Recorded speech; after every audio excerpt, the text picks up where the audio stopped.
ഉൾക്കാടിലൂടെ നമ്മൾ യാത്ര ചെയ്യുമ്പോഴുണ്ടല്ലോ, യൂസ് ചെയ്യരുത് ഒരിക്കലും.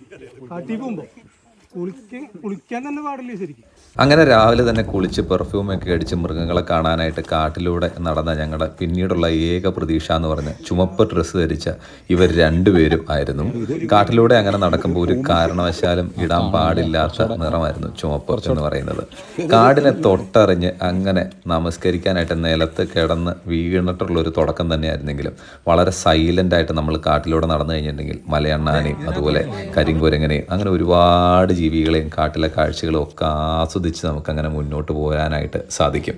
തൃശ്ശൂർ ചിമ്മിനി ഡാമിൻ്റെ മുകളിലുള്ള മലനിരകളിലൂടെ കാടിനെ തൊട്ടറിഞ്ഞ് മലമുകളിൽ നിന്ന് നമ്മൾ അങ്ങനെ ഡൗൺ ഹില്ല് ചെയ്തിട്ട് താഴത്തേക്ക് അങ്ങനെ അങ്ങ് എത്തിക്കഴിഞ്ഞ് കഴിഞ്ഞിട്ടുണ്ടെങ്കിൽ ഡാം റിസർവ് പോയിന്റിൽ എത്തിക്കഴിഞ്ഞ് കഴിഞ്ഞിട്ടുണ്ടെങ്കിൽ അവിടെ ഒരു കിടിലൻ കൊട്ടവഞ്ചി സവാരി, അങ്ങനെ നമ്മൾ ഈ പമ്പരം പോലെ അങ്ങനെ കറങ്ങി കറങ്ങി ഒരു ഫുൾ ഡേ നമുക്ക് എൻജോയ് ചെയ്ത് ആസ്വദിക്കാനായിട്ട് കണക്ട് ചെയ്യുക. It's an opportunity to explore yourself.